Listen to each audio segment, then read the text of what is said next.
Hi there, welcome to MTurk Guide. I have been a little dormant lately, is one way to put it. In terms of just general updates, I try to keep up with comments, but just a few other projects that I've been working on have had my attention. So that combined with the fact that the October 30th weekly report from Amazon actually didn't come till I think Wednesday, November 2nd. So that threw me off a little bit too. Granted, you'll see that last week of October, I really didn't put a whole lot of focus on MTurk because it was I had already met my goal for the month, and while I like to go above and beyond when I can, this particular month I had a whole handful of other things that I had on my plate that I was working on, so I just didn't give it the same amount of attention. So what I did was I combined 2 weeks worth of earning reports into this update, and then as the bonus I will just go over my top 10-ish requesters for the last 2 weeks just to give everybody a sense of what I was working on. So we'll jump right in. For the week ending October 30th, you'll see that I did 510 hits, or I submitted 510 hits, and during that same period, 514 were approved. I had no rejects, yay, and I earned a total of $76.11. As I said, just wasn't a big focus of MTurk was not a big focus of my time for that particular week. So I, for the most part, just spent very little time on it. And as you'll see below, my monthly goal is 560. My October month to date, and what ended up being my October final tally was $730.29. So I actually went, almost $200, $170 over my goal. So I was really happy with that. And that brought my year to date up to $6,818.20. And as I've said before, my purpose in turking is to pay for vacations and holidays, birthday gifts, and little weekend, jaunts with the family here and there. So, 6,000, 7,000 or so is more than enough for those type of activities for what we want to do. So that was that week. So let's move into the November time frame. So for the first week of November, I submitted 1,288 hits, and during that same time, 1,130 were approved. None were rejected. I earned $6.10 in bonuses, and I had a hit reward earned of $144.03 for a grand total of $150.13. So when we look at that against my goals, my weekly goal is $140 a week, which is $20 a day.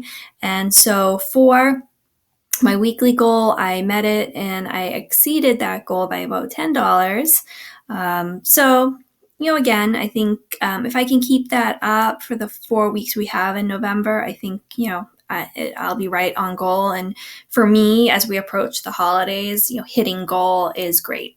Going above and beyond goals even better, but I'm unsure if I really will have the time to focus on it, as I hope to do more with this channel and a few other fun things I have going on work-wise.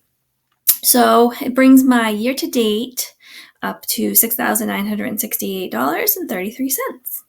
So that is the most recent earning reports, and hopefully, not hopefully, today the earnings report came in right on time, the usual Sunday morning, 10-ish Eastern time. So I'm happy about that. So I assume next week we'll be back on the usual schedule and I won't have to worry about earnings reports not coming out. I could go through Hit Database, or, I could get the number if I really, really needed to, but I just prefer to use the earnings reports because it's repetitive and they use the same criteria to generate the reports every week.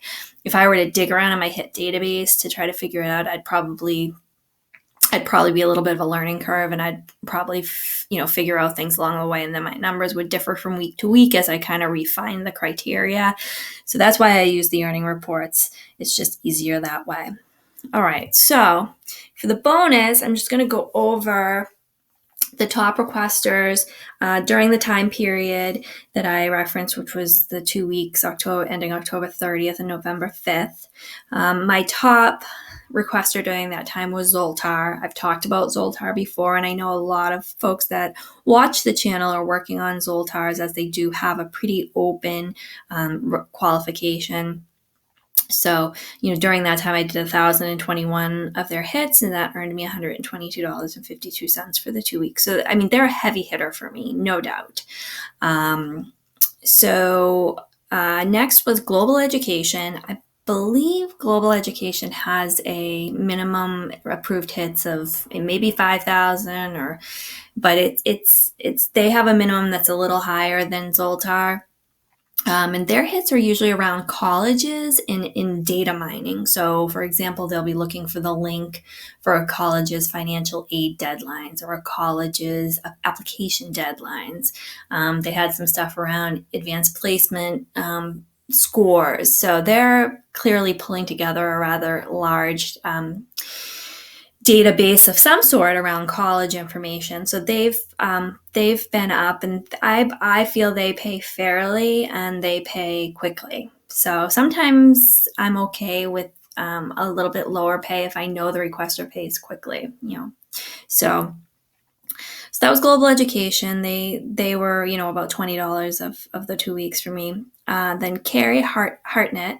Carrie comes and goes. I actually know for a fact that she's a minimum of 5,000 approved. She comes and goes, but when she does come, she puts up a lot of hits, and they're usually a quarter a piece. And she's typically providing you a website and asking you to find some pieces of information. This time around, it was, what type of credit cards did the particular website accept? Did they accept Visa, MasterCard, PayPal? And then how did they display that on the website? Was there a logo? Was it a drop-down?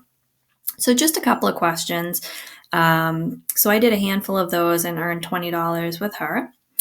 OCMP5. If you've been on the Facebook group, I had actually posted the qualification for OCMP5, and they asked you to do 10. And I believe if you got either 80 or 90, I don't know, I think it was an 80, you had to at least gotten an 80, which means you had to get 8 out of 10 right to get the qualification. And what you're essentially doing is they're giving you a picture of a product and a description of a product, and you have given 3 options plus a non-applicable, and you have to decide which of the product paths is the best one or that it's not applicable. So, for example, if you were given a shirt for a woman, it would say women's clothing, shirts, t-shirts, or pullovers or whatever, and you would decide which path is the best. And there's 2 questions in each hit, and they're 5 cents a piece, and they go really, really fast. And so they put up that qualification. So if you were lucky enough to grab that qualification, it's turning out to be a pretty good filler. As you can see, I did a whole bunch of those, 349 of those for $17.45. But it's definitely proving to be a good filler for me. Recognition, interestingly enough, I had talked about them before, about feeling that they were, a decent requester. They have now changed their name from Recognition to Amazon Requester Recognition. So they're now part of the Amazon Requester family, I guess. And along with that, I think they took down their pay, their reward, a fair amount. So I'm feeling that they're probably not worth it still now. They were before, but I'm not sure they are now. So I'm going to look at it a little closer and see what I think. But I was doing pretty good with them. They had the bounding boxes, and then if you had a certain object in images, and they would go quick. But I'm going to look into them this week if they appear again and see if they're still worth the money. And then, okay, moving on. Back to Recognition. I did 44 of those for $15.70. And then Jean Han Kim. This was one I was lucky enough to catch. I think I absolutely had to put it on Panda, and it was a $10 hit. I think it took me an hour, 45 minutes to an hour. So it was definitely a good pay per hour on that one. Scott Appling, I did 19 of his for $9.50. It was they were 50 cents each, and it was, I remember them. They gave you an article, and you had to classify it around like mediation or conflict, and you had to say who the actors were. I decided that if I could grab 20 of them, I'd do 20. I ended up with 19 because I wasn't sure that I was doing it 100% right. I was taking my time with them, and I don't think his TO was like hugely informative yet. So I did them, and they all were approved just fine. So if he popped back up, I would do his again. Alexander Gould was another survey that I was able to grab for $6. I think that was like a half an hour. Galileo is another survey testing type stuff. That one is, if you see Galileo and you're qualified for it, put it on Panda. It's usually a good one. It's usually like a test taking type deal, but they pay well, and they usually pay bonuses. So I was pretty happy with that one.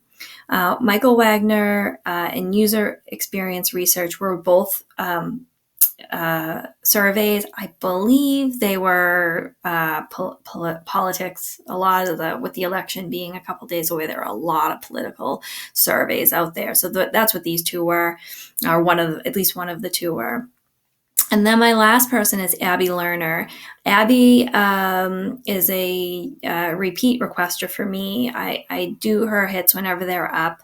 I think she also has like it could be 2,000 or 5,000, but she's got a good amount needed approved to do her hits. But she's asking you to search out and find the names of like principals, assistant principals, or superintendents for specific school districts. And you just put that information into her form. I find her to be very responsive and very helpful with executing her hits, and very reasonable with approving them. She's never rejected any of mine. So her hits are usually 30 cents a piece. And she usually drops a big like 4,000 or 5,000 hit batch at a time. So definitely somebody to look for if you're getting towards into the thousands approved area. So those were my main requesters for that time period. And hopefully that helps people with what I've been working on. If there's other things you'd like to hear about, don't hesitate to ask. I will get into a better schedule of getting videos up for everybody. So definitely let me know what you'd like to hear about. Comment, like, subscribe, tell your friends, and I will be talking to you soon. Happy turking, everybody.